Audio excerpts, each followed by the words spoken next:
Vamos a abrir la Sagrada Escritura en la primera carta a los Corintios.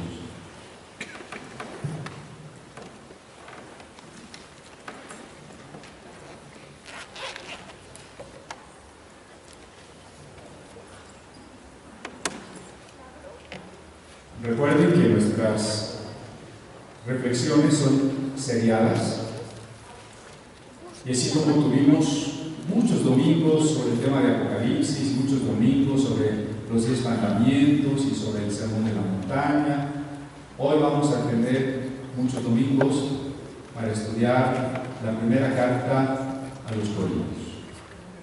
Leo del capítulo 1 a partir del verso 9. Fiel es Dios, quien nos ha llamado a tener comunión con su Hijo Jesucristo, nuestro Señor. Les suplico, hermanos, en el nombre de nuestro Señor Jesucristo, que todos vivan en armonía y que no haya divisiones entre ustedes, sino que se mantengan unidos en un mismo pensar y en un mismo propósito. Digo esto, hermanos míos, porque algunos de la familia de Cloé me han informado que hay rivalidades entre ustedes.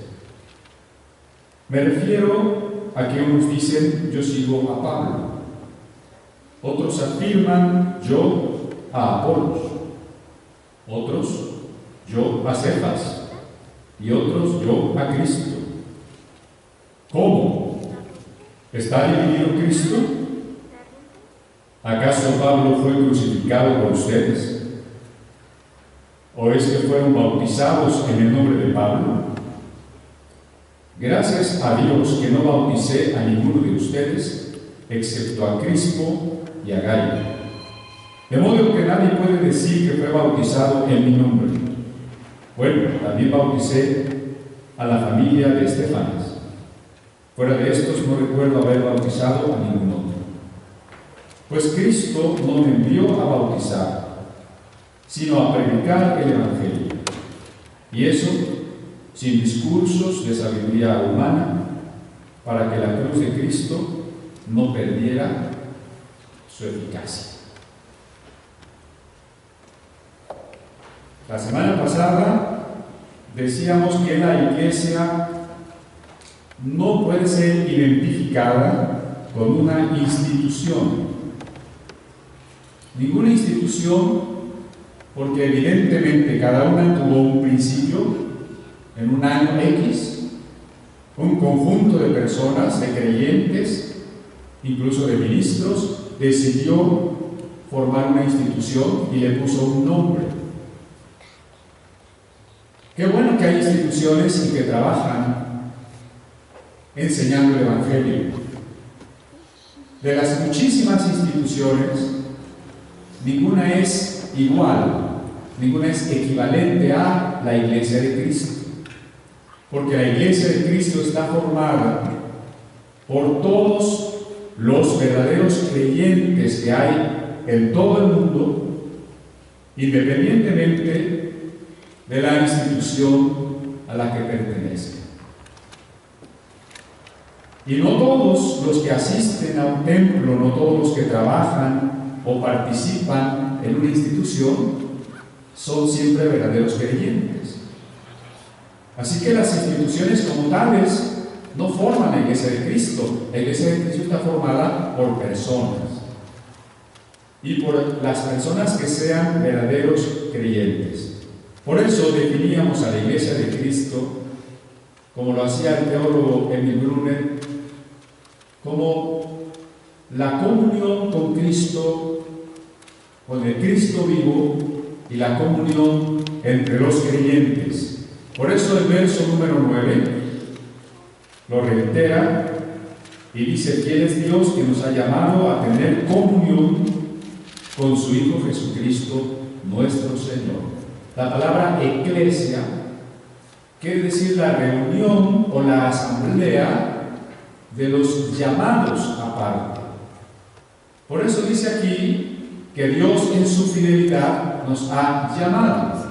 Y nosotros somos la asamblea o la comunidad de los llamados. ¿Llamados a qué? A tener comunión con Jesucristo. La iglesia entonces son los llamados a tener comunión con Jesucristo. Decíamos que es bueno que haya instituciones, porque así somos expresión en las distintas zonas geográficas de la comunión que de manera concreta ya tenemos unos con otros. Qué bueno que hay organizaciones y hay denominaciones, porque de esa manera podemos tener, por ejemplo, un lugar tan bello y tan cómodo como este, donde podemos reunirnos. El problema no es que haya instituciones y denominaciones. El problema no es que haya diferentes ramas del cristianismo. Ese no es el problema. El problema es que no tengamos comunión unos con otros. ¿Sí me explico? Si una persona en la iglesia metodista pudiera decir: los presbiterianos son mis hermanos, y más problema, tendrían comunión, o tenemos comunión. Y un pentecostal, y un nazareno, y un luterano, y un anglicano, y un ortodoxo, si pudiésemos reconocernos como hermanos, tener unidad, estar en comunión, trabajar juntos, amarnos, ese no sería el problema. Desgraciadamente, hay problemas. Noten que el apóstol comienza diciendo: les ruego en el nombre de nuestro Señor Jesucristo, en el verso 10. Les ruego en el nombre de nuestro Señor Jesucristo. Un ruego de este tipo, un ruego que lleva el sello del Espíritu Santo, para nosotros se convierte en una orden. Dios mismo nos está rogando algo, eso es una orden muy educada, pero es una orden. Y es una orden que nos está diciendo que se nos conmina en el nombre del Señor Jesucristo. Imagínense, cuando nosotros tenemos que orar para que sea liberada una persona endemoniada, decimos: en el nombre de Jesucristo. Y los demonios obedecen. Ahora, si el Espíritu Santo, a través de Pablo, nos dice que en el nombre de Jesucristo nos pide algo, y yo digo: ¿y si los demonios obedecen? ¿Usted obedece? No serán más obedientes los demonios, porque uno los reprende y se van. Pero luego a los hermanos les dicen: en el nombre de Jesucristo no tengas divisiones, y los hermanos se siguen dividiendo. ¿Verdad que es un problema?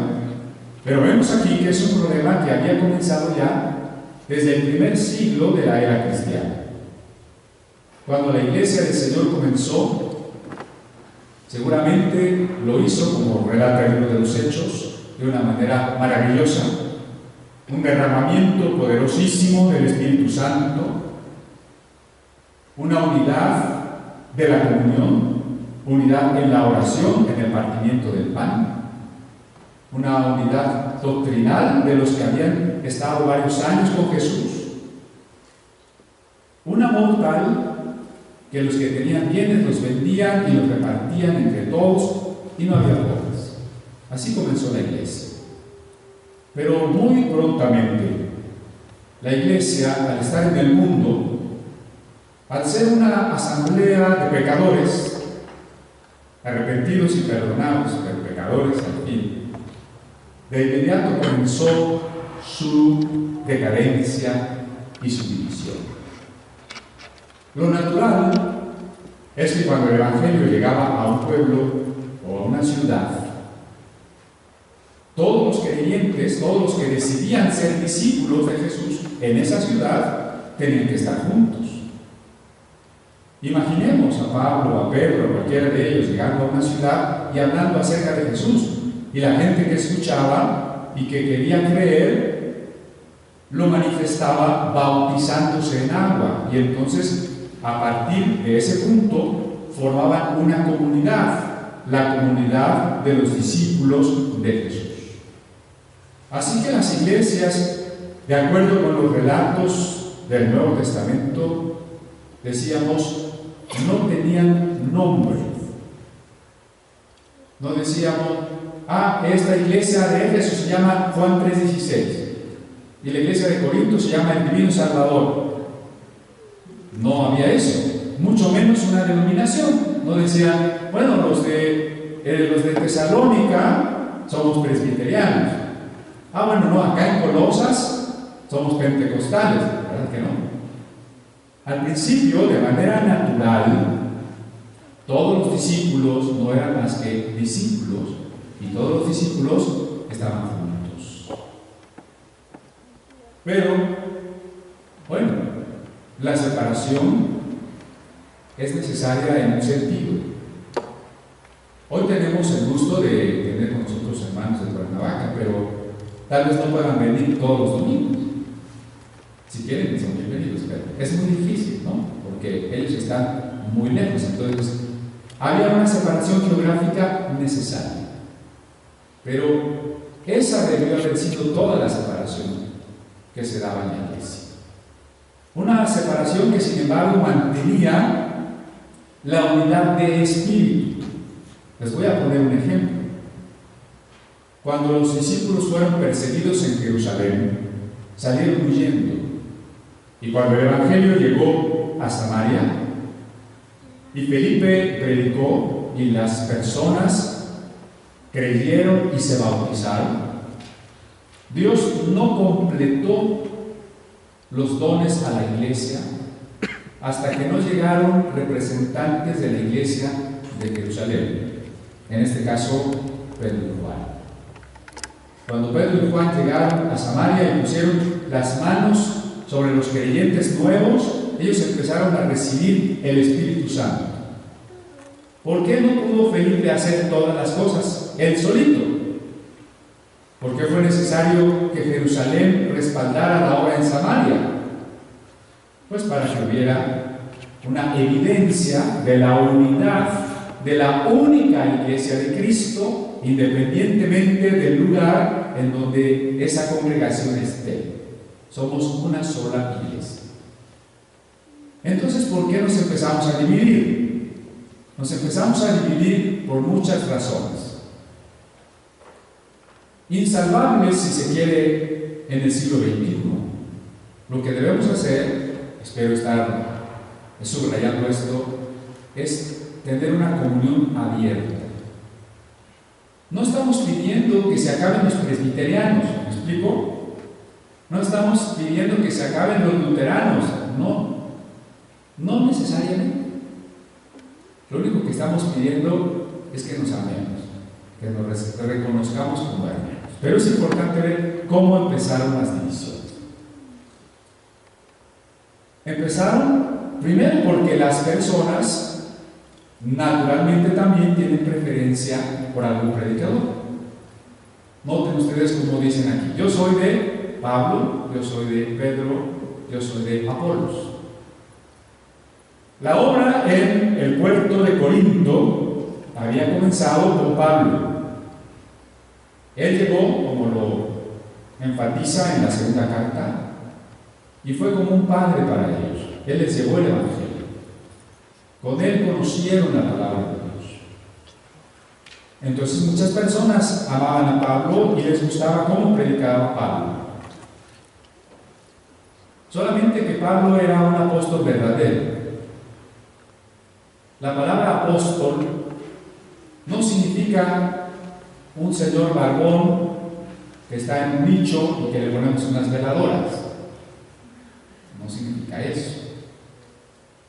La palabra apóstol tampoco significa un señor con los mejores trajes más caros y que llega, como platicábamos hace rato, y dice: yo soy el ungido del Señor. No, eso no es un apóstol. La palabra apóstol solamente quiere decir enviado. Había ancianos, es decir, ministros, hermanos más maduros, ancianos les llama la Biblia, que enseñaban la palabra en los lugares, en las localidades, y había otros hermanos que eran enviados a enseñar la palabra en otros lugares.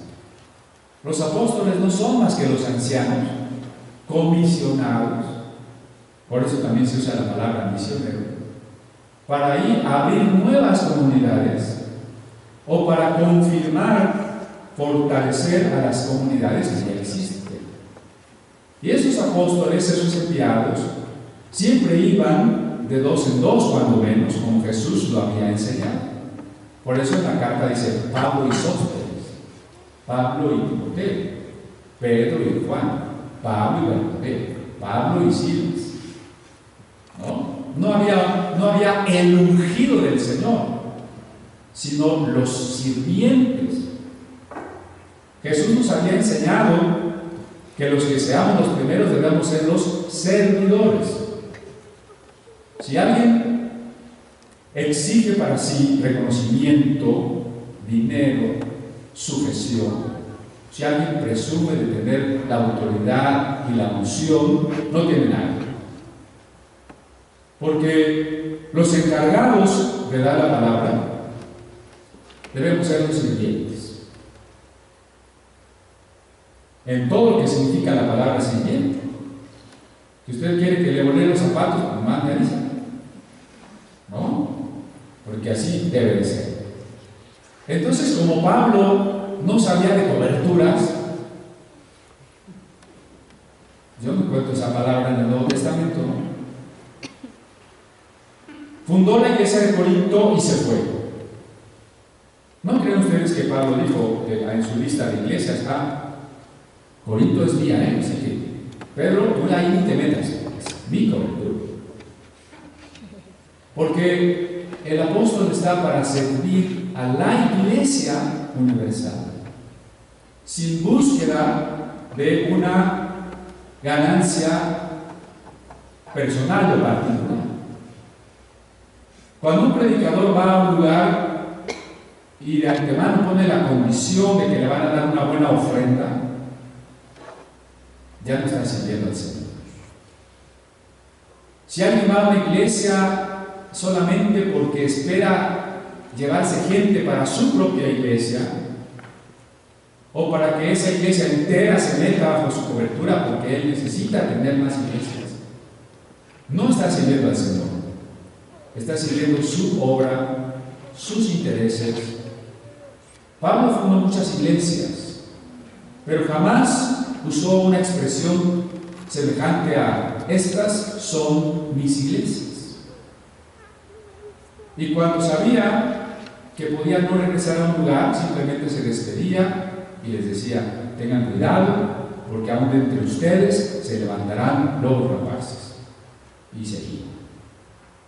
Bueno, tan abierta era la comunión y la posibilidad de que distintos predicadores, distintos enviados visitaran una comunidad, que por el texto podemos inferir que una vez fundada la iglesia en Corinto, llegó a visitarlos Pedro. A mucha gente debe haberle gustado la predicación de Pedro, ¿no? Han de haber dicho: a ese Pablo ni le entendemos nada. ¿Sí? Por ahí dice la Biblia que sus cartas eran muy difíciles, ¿no? A ese Pablo ni le entendemos. En cambio, Pedro es más sencillo, Pedro es más fogoso, Pedro conoció al Señor, yo soy de Pedro. Y entonces había todo un partido petrino en Corinto. Solamente que Pedro tampoco dijo: Corinto es mi cobertura y yo soy el apóstol de Pablo y Pablo es el apóstol de ustedes. ¿Verdad que no? Y se fue Pedro, porque un enviado, si no es enviado, pues no es apóstol. Si el apóstol se queda cómodamente en su iglesia, en su sillón, casi en su trono, pues no es ningún enviado, no está enviado en ninguna parte. El enviado tiene que estar caminando y caminando y caminando. Y reconociendo y fortaleciendo la obra en cualquier lugar que llegue. Les voy a poner un ejemplo. Hace algunos años visitamos el pueblito de Tepoztlán y allá había unos hermanos y nos dijeron: el domingo nos dijeron, ¿por qué no hacemos un culto? Les dije, ¿por qué mejor no buscamos qué iglesia hay aquí? Y ya nos pusimos a caminar, encontramos una iglesita bautista y nos metimos al culto. Los hermanos fueron muy amables, nos dieron la bienvenida. Cuando nos conocieron un poquito más, pues nos invitaron a predicar, etc.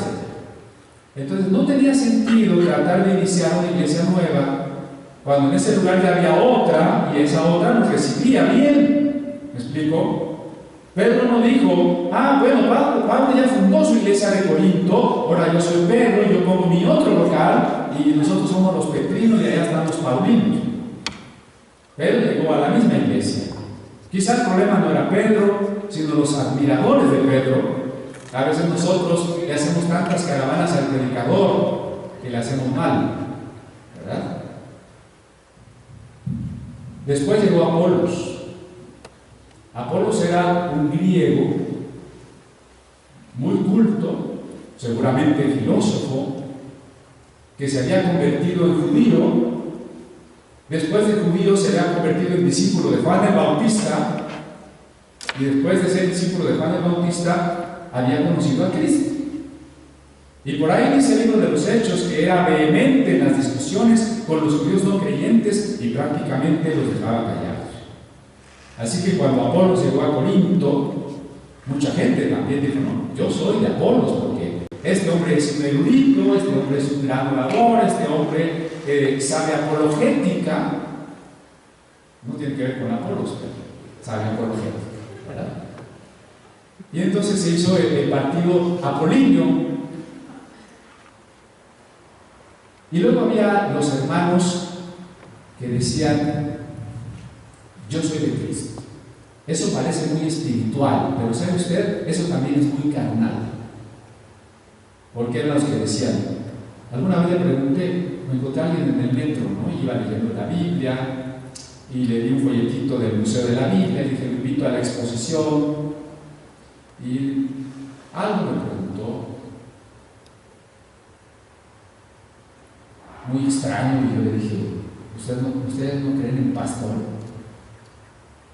O sea, casi me dice, es que nosotros no tenemos pastores, ¿no?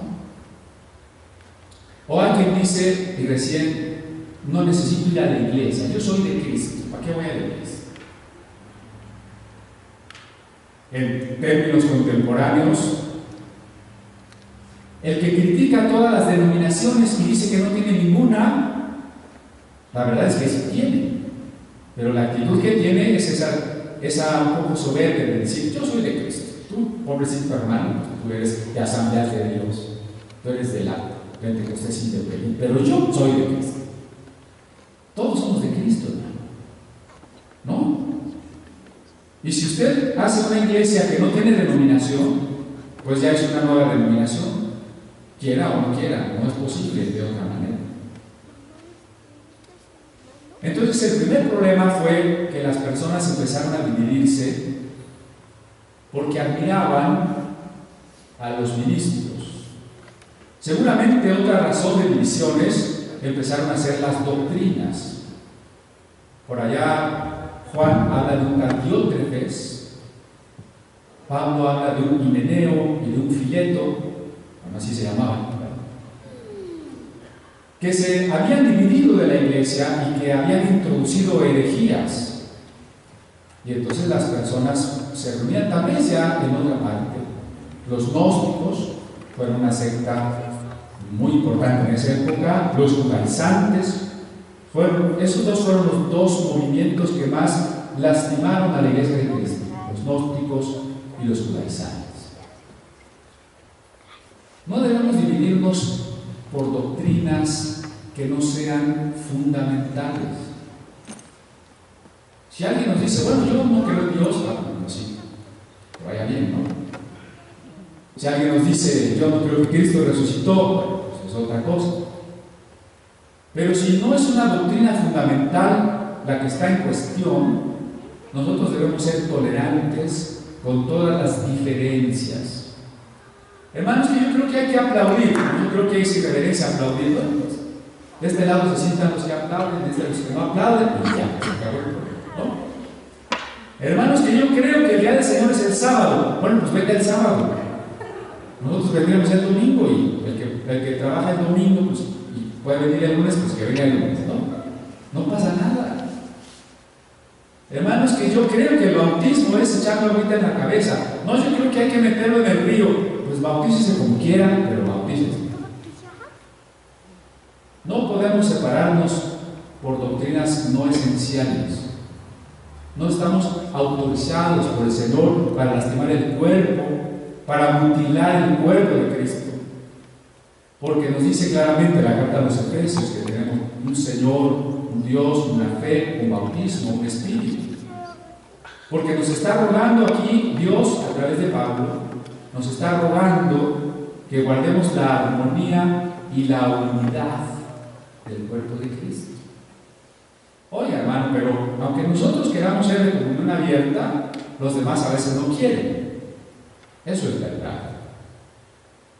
Nosotros estamos dispuestos a ir a cualquier iglesia. Y gracias a Dios vamos a muchas iglesias diferentes. Pero hay iglesias que no nos reciben. ¿Y usted cree, hermano, que vamos a acabar con todas estas divisiones que hay? Seguramente no, pero a mí me interesa una cosa.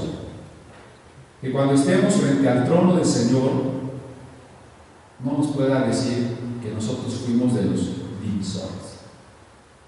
Hay muchas cosas que tal vez no se van a arreglar, pero que en una responsabilidad personal, usted puede decirle a Dios, o podrá decirle a Dios, Señor, yo no dividí la iglesia. ¿Verdad que eso es suficiente? Hay muchas cosas que la gente hace y que por más que usted quiera, la gente no va a dejar de hacer. Pero ante Dios, usted es responsable. ¿Le reprenderá el Señor o le reconocerá el Señor la actitud que usted tuvo? La actitud amorosa. Cuando llegamos a principios del segundo siglo, esto es el siglo I, ¿no? O sea, imagínense una línea del tiempo de la muerte del Señor al año 90, que se escribe por ahí el Apocalipsis, ¿no? La iglesia está sufriendo estas divisiones y está sufriendo a los gnósticos y a los judaizantes.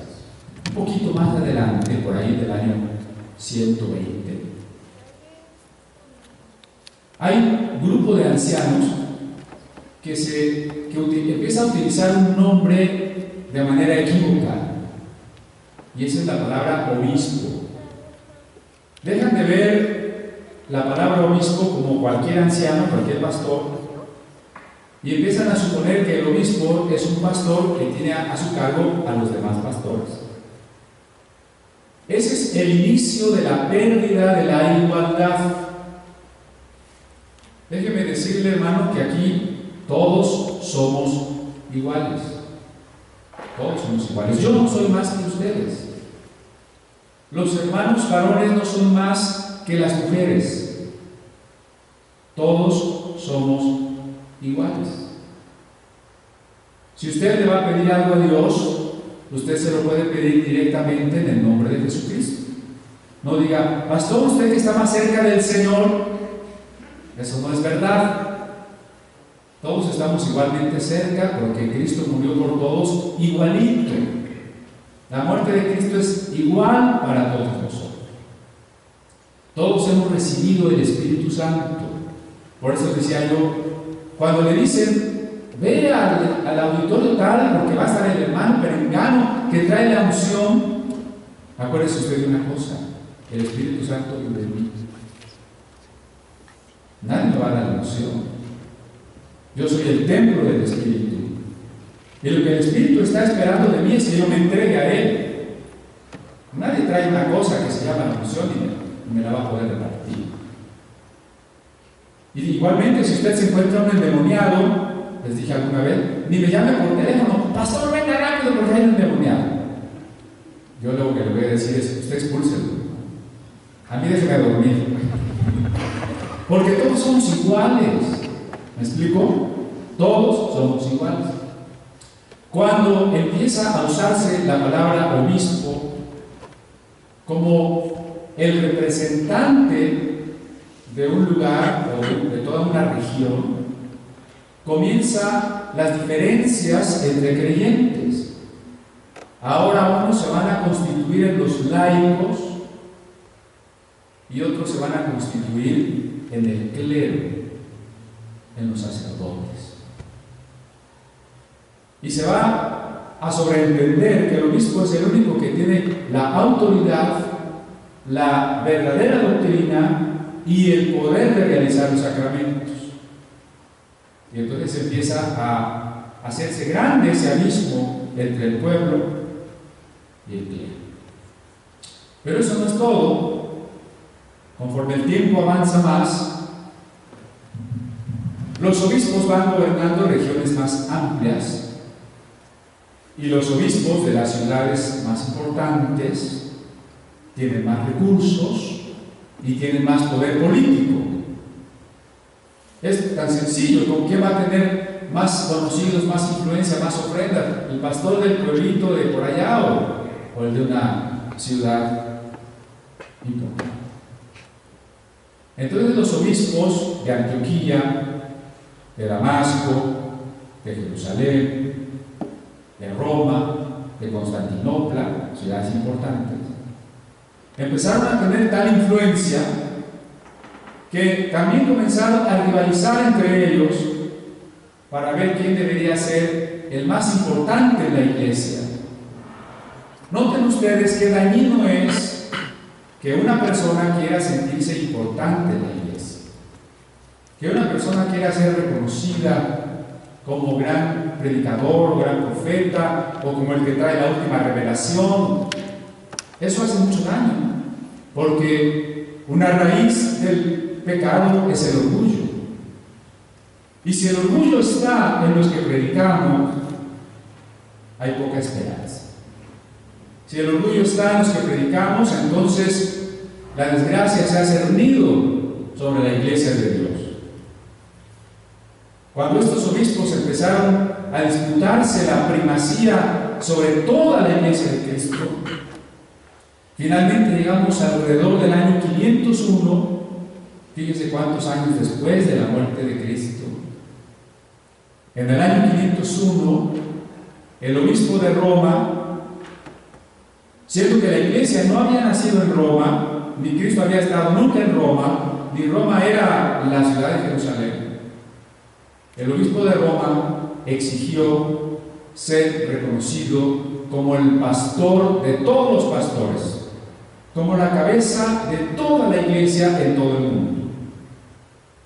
Así nació el obispo más importante del mundo, llamado en italiano el Papa. Muchas iglesias no estuvieron de acuerdo. Las iglesias orientales fundamentalmente.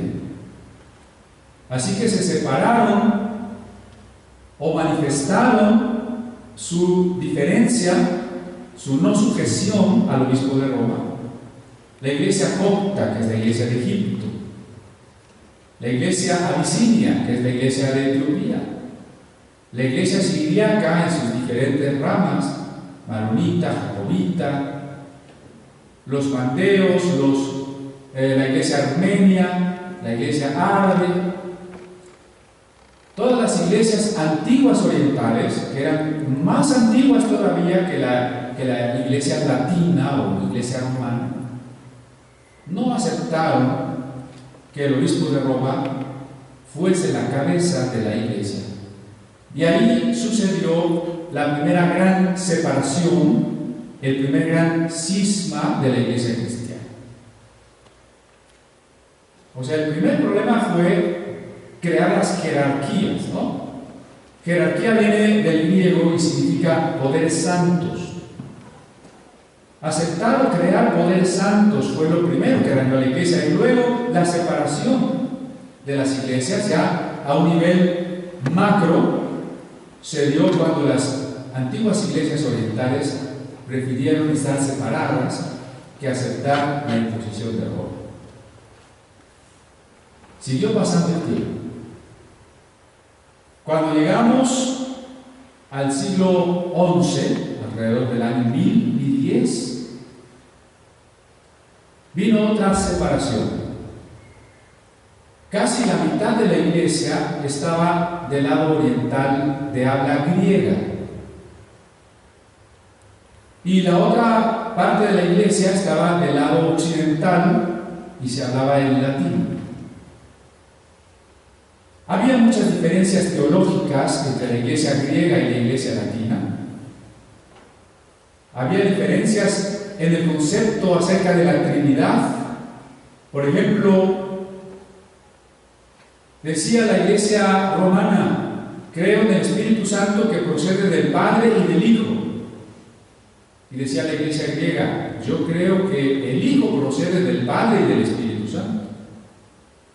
Esas diferencias doctrinales llevaron a la ruptura en el momento en que la iglesia romana se alió a los turcos musulmanes para saquear la ciudad de Constantinopla, que era el centro de la iglesia ortodoxa. Y entonces hubo una segunda ruptura muy grande. Se separó la iglesia ortodoxa griega de la iglesia católico romana. La iglesia ortodoxa posteriormente también, por distintas razones políticas sobre todo, tuvo que dividirse en la iglesia ortodoxa rusa, la iglesia ortodoxa de Bulgaria, la iglesia serbia, etc.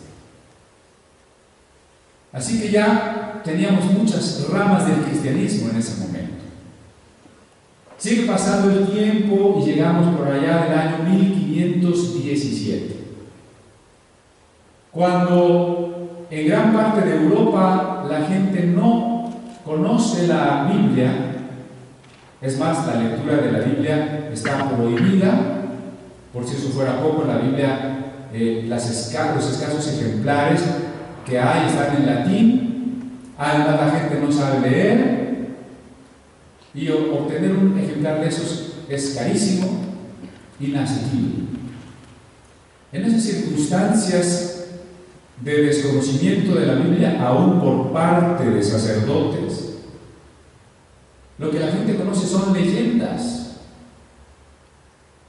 Leyendas del judío errante y de las brujas que vuelan en escobas y del purgatorio y de otras cosas que no están en la Biblia. Todavía algo peor sucedió. La idea de que la iglesia tenía un poder de perdonar pecados y de que ese perdón podía ofrecerlo a quien ofreciera dinero, se manifestó en una forma que nosotros conocemos como la venta de indulgencias. Unos documentos donde se asentaba que por su cooperación para construir la Basílica de San Pedro, tumba de los santos apóstoles del Pablo, como correspondencia la iglesia le perdonaba a usted algunos cientos o miles de años en el purgatorio. Es decir, la salvación ahora se obtenía por dinero, como hoy sucede con ciertas predicaciones. Si tú quieres que Dios te bendiga, ofrenda, y entre más ofrendes, más te va a bendecir. Entonces la salvación se volvió para los ricos. En ese contexto es cuando un sacerdote agustino, monje agustino, llamado Martín Lutero, se queja de las indulgencias. Él no rompe con la iglesia ni nada parecido, simplemente se queja con el obispo de que hay unos monjes dominicos que están abusando de la fe de los creyentes y les quieren vender la salvación por dinero. El escrito que él hace en latín para sus colegas doctores en teología es traducido por sus seguidores al alemán, impreso y difundido, y antes de que se dé cuenta, ya es un reguero de polvo, ya es un incendio en Europa. La situación de discusiones con Lutero y su recurso a la Sagrada Escritura para no aceptar ninguna cosa que no esté en la Biblia, esa actitud de Lutero es buena y es algo que nosotros deberíamos seguir siempre. Como dice Pablo, les ruego en el nombre de nuestro Señor Jesucristo que mantengan la armonía. Parafraseando, yo digo, les ruego en el nombre de nuestro Señor Jesucristo que no acepten nada que no esté escrito aquí. Les ruego, por favor, les conmino, amonesto, animo, exhorto, por lo que quieran. ¿Sí? No acepten nada que no está en la Biblia. Cuidado cuando alguien nos trae nuevas predicaciones, nuevas revelaciones y no están en la Biblia. No los podemos aceptar. Aunque nos diga que Cristo mismo se le apareció y se lo dijo, si no está en la Biblia, no lo podemos aceptar. Solo que cuidado, porque de repente también algunos versículos por ahí se calumnian de los cabellos, ¿no? Tal vez a usted le hayan argumentado con un versículo, como dice la homilética, la hermenéutica, un texto usado como pretexto fuera del contexto, ¿no? Bueno, entonces usted pregúntese, Cristo lo hizo, Cristo lo enseñó, los apóstoles lo hicieron, está en las cartas apostólicas, con toda claridad. Le ruego que usted sea chocante, payaso. ¿En qué sentido? En que usted diga, oye, ¿dónde está eso? Exijo que me digas dónde está. Exijo que me enseñes un ejemplo de que Cristo o los apóstoles lo hicieron. Exijo que me lo enseñes como doctrina clara en las cartas apostólicas. Cuando Lutero tomó esa actitud, el rompimiento fue inevitable y fue excomulgado. Y entonces vino otra gran división en el cristianismo, el nacimiento de la Iglesia protestante. Como la Iglesia protestante no tenía la doctrina de que debía de haber una cabeza humana, la cabeza de la Iglesia es Cristo, pues entonces fue muy sencillo que algunos no se sujetaran a Lutero y que otros empezaran también otras congregaciones por otras partes, por muy distintas razones. Razones geográficas, razones doctrinales, razones políticas, como fue el caso de Inglaterra con Enrique VIII. No fue realmente una razón doctrinal, él no era un teólogo, era un asunto económico-político. Así nació la iglesia anglicana. Y otras iglesias fueron naciendo. La iglesia congregacional, la iglesia presbiteriana, luego la iglesia bautista. Para el siglo XVII y XVIII nació la iglesia metodista, todo el movimiento pietista. Después, para principios del siglo XX, la iglesia pentecostal, con sus muchísimas iglesias, y la denominación más creciente en nuestras épocas. Aquí en México, el registro de asociaciones religiosas tiene alrededor de 7,000 registros de iglesias evangélicas. O sea, ¿cuántas denominaciones evangélicas hay? Pues en México hay más de 7,000. Así que si usted me dice cuáles son, yo no me las sé de memoria. ¿Verdad? Porque pasa que este hermano se enojó con este hermano y entonces dijo, pues yo me voy a hacer mi iglesia. Es decir, hay razones válidas de división y hay razones no válidas de división. ¿Cuáles son las razones válidas? Nosotros vivimos muy lejos y vamos a iniciar otra obra con la comunión y la bendición de ustedes. Esa es una razón válida. Vamos a iniciar otra obra porque mandamos a un hermano a que levante esa obra. Bueno, pues creo que la única es esa, la geográfica a fin de cuentas, o sea, todo redunda en el lugar en donde estamos. ¿Cuáles razones no son válidas? ¿Cuáles actitudes no son válidas? Como no hay una institución que diga, y esta te da la credencial de pastor, y si no la tienes no puedes ser pastor, sino que cualquiera puede ser pastor, eso es bueno y eso es malo, ¿me explico? Porque entonces el otro hermano rebelde, que ya encontró un pretexto para dividirse, pues se lleva a unos hermanos y hace la iglesia. Y desgraciadamente hay divisiones donde hasta golpes hay, y donde hasta ya se demandaron por las bancas y por el terreno, no, ustedes lo saben. Entonces, no es una actitud correcta dividirse por rebeldía, por enojos, por orgullos, porque ya me caes mal, porque yo quiero el primer lugar. Dios no puede aprobar eso. Y es posible que muchas congregaciones están naciendo enfermas, porque se separaron por las razones equivocadas. No tienen la actitud correcta para estar trabajando en la obra de Dios. La rebelión es muy contagiosa. Acuérdense cuando Coré empezó a murmurar y le dijo a Moisés: tú nada más eres profeta. Y al otro día ya era una multitud la que estaba en contra de Moisés. No debe de ser, esa es la razón por la que nos dividimos. Y entonces, ¿tú de qué denominación eres? Yo soy de la iglesia independiente, que se independizó de la independiente de los independientes. Bueno, si así tuvo que ser, por la razón que sea, lo que tenemos que buscar ahora es la comunión, el reconocimiento de que todos somos hermanos, en torno a Cristo. Alguien puede acusarnos de ecuménicos cuando yo digo esto.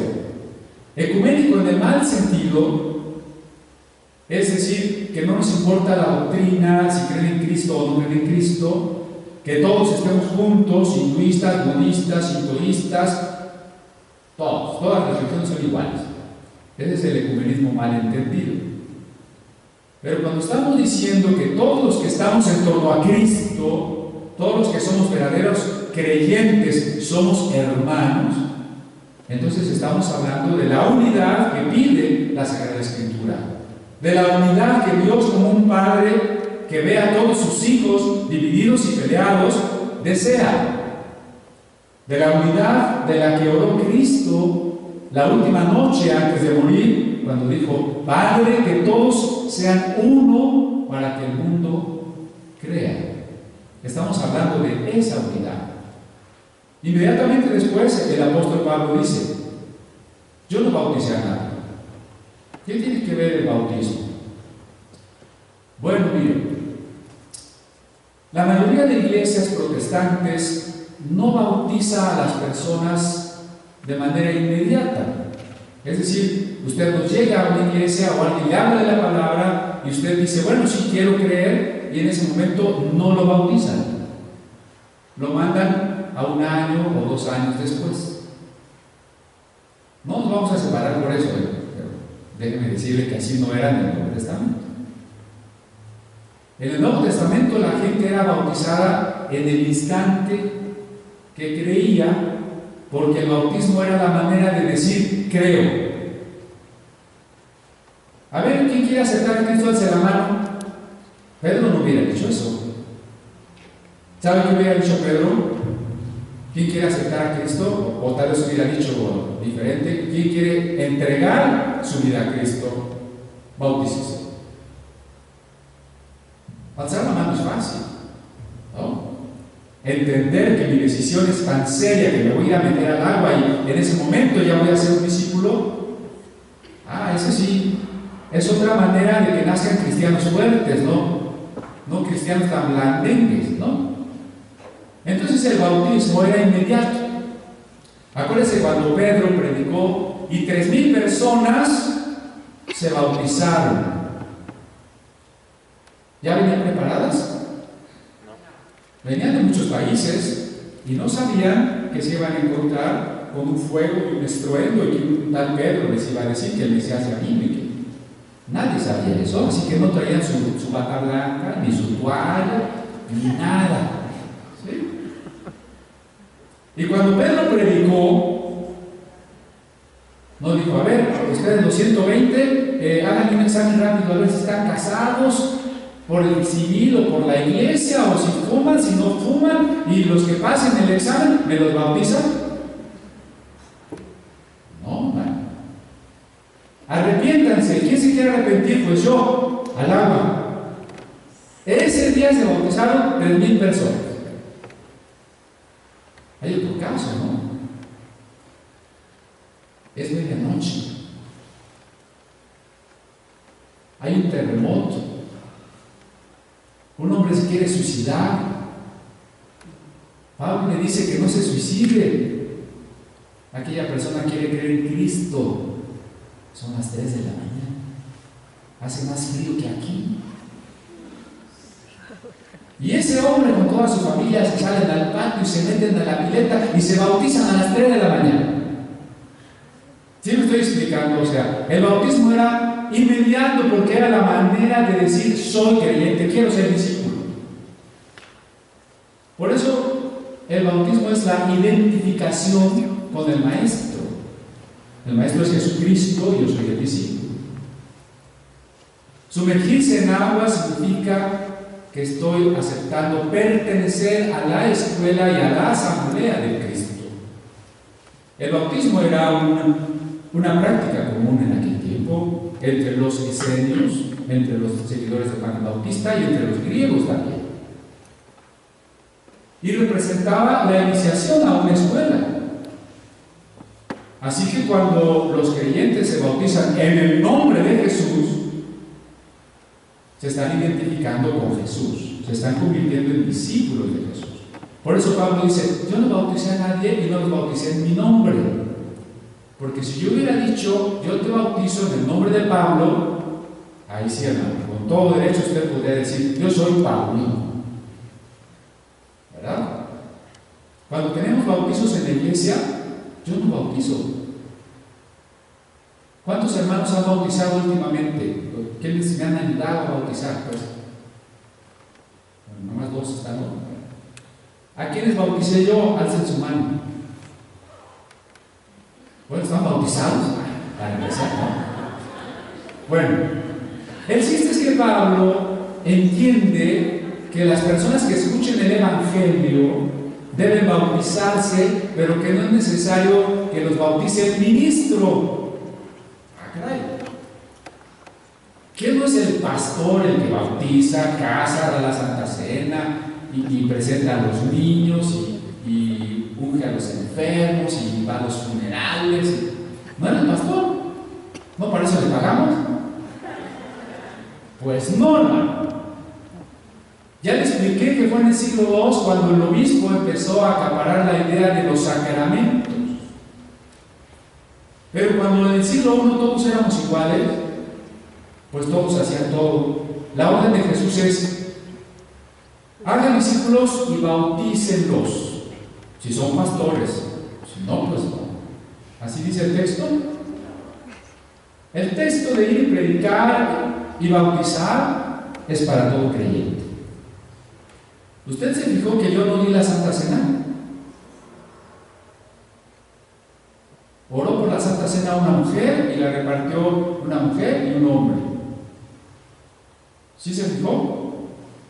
Tampoco yo bautizo, ni Pablo bautizaba, porque no son sacramentos, son signos externos que ayudan a la fe, pero no confieren un poder, ellos en sí no confieren una gracia, porque la gracia es interior. Es una relación con Dios. De tal manera que Pablo dice: bauticen ustedes, yo predico y la gente que quiera creer, ustedes la bautizan. Yo nomás bauticé a Cristo, a Gallo, a Estefanas, y punto. Y no los bauticé en mi nombre. Los bautizamos en el nombre de Jesucristo. ¿Para qué? Para que su identidad sea con Jesucristo. De la misma manera, nuestra identidad es con Cristo. Pero no con esa actitud carnal de: yo soy de Cristo, tú eres un pobre que pertenece a las denominaciones. No en esa soberbia, sino en el reconocimiento real de que no podemos dividirnos porque somos de Cristo. Hermanos, si alguna persona o yo mismo, como decía Pablo, yo mismo Cristian, me paro aquí y empiezo a decir que yo soy el importante y ustedes me ven una actitud ya de acá, ya ni vengan. No vengan. Sálvense, váyanse para otra parte. ¿Verdad? Nosotros tenemos que ser iguales todos. Tenemos que reconocernos como miembros del cuerpo de Cristo. Si usted por una razón X está de viaje, busque una iglesia cualquiera y vaya. Si usted se cambia de residencia, busque la iglesia más cercana y vaya. Bueno, si de plano ve que está muy mal, pues busque otro. ¿Verdad? Pero que de veras esté muy mal, porque no por cosas secundarias, pero que sea una iglesia que se dirige por la palabra de Dios, que busca la llenura del Espíritu Santo. Y eso es lo que nos debe de caracterizar. Voy a cerrar diciendo, ¿por qué estamos en comunidad apostólica? Comunidad apostólica no tiene que tener su razón de ser en el hermano Cristian. Yo voy a la comunidad porque ahí está el hermano Cristian, y si no está, pues ya no voy. Eso está mal. Yo voy a la comunidad apostólica porque es un templo a todo, ¿no? Está mal también. O por otras razones está mal. La única razón válida tendría que ser porque queremos ser una iglesia llena del Espíritu Santo, que crezca cada día más en el conocimiento y en la práctica de la Sagrada Escritura. Pero reconocemos a todas las iglesias como nuestros hermanos y queremos trabajar con ellas en todo lo que se puede y queremos recibir de ellas y poderles dar hasta donde ellas lo permitan. Así lo queremos hacer. ¿Por qué? Porque el Señor nos ruega que mantengamos la armonía y que seamos todos de Cristo. Usted no se cierre y diga, es que ese no es mi hermano, es un primo. Bueno, a lo mejor sí es un primo, pero no lo diga solo por el nombre, ¿me explico? Como Museo de la Biblia hemos tenido oportunidad de ir a muchas iglesias diferentes. Estuvimos en el centro de Guadalajara, en el centro de la denominación La Luz del Mundo. Y usted me puede decir, es una secta y tiene herejías. Y yo le digo, sí, estoy de acuerdo, pero ahí me encontré personas auténticamente cristianas y algunas llenas del Espíritu. Y hemos tenido exposiciones en iglesias católicas. Y eso le cuesta mucho trabajo al evangélico, ¿no? Decir, ¿habrá un católico cristiano? Parece que todos los católicos son idólatras y van derechito al infierno. No. Bueno, no. Hay muchos católicos que realmente creen en Jesús y que realmente tienen claro su fe en el perdón que Cristo nos ofrece. Y hemos estado en iglesias unitarias de la fe en Cristo Jesús y nos han recibido, no todas, pero aún así. Hemos estado en iglesias sabatistas. Entonces no vamos a decir, esos son sabatistas, ya no son mis hermanos. Los que dentro de esa iglesia sean verdaderos creyentes son nuestros hermanos. Pero además, estamos para ir a dar la palabra en cualquier lugar. Y si no hay creyentes, pues mejor, ¿no? Porque esa es nuestra tarea de ir a dar la palabra. Y entonces nosotros tenemos invitaciones a programas, a lugares, Cuarto Camino y los esotéricos ¿y ustedes por qué andan ahí? Pues porque, como decía Lutero, ¿no? Si yo me invitaran a predicar la palabra del infierno, pues yo voy. Si de predicar se trata, no podemos cerrarnos, ¿verdad? Pero no vamos a predicar con una actitud de condenación. Lo que vamos a predicar es a Cristo. Porque el Señor no nos ha enviado a quitarle a la gente sus falsas creencias. Si usted llega atacando las tradiciones y las creencias de la gente, en primer lugar, eso no resulta, pero en segundo lugar, a eso no lo mandó Cristo. Dice, recibiréis poder y me seréis testigos. No dice, recibiréis poder y vayan y discutan y peleen. Recibiréis poder y me seréis testigos. Cuando un niño está jugando con un objeto peligroso y usted quiere quitárselo, puede aferrarse, hacer un berrinche, lastimarse.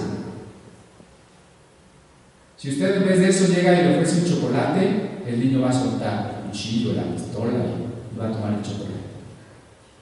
No vaya con las personas a arrancarles nada. Usted ofrézcales a Cristo. Eso es lo que nos ha abierto muchas puertas y nos ha permitido platicar en muchos lugares sin atacar y sin que nos corran.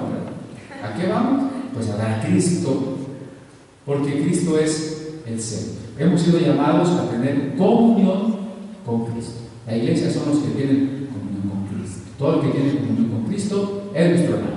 Amén. Vamos a adorar al Señor con nuestra ofrenda o nuestro diezmo, lo que ya hemos traído.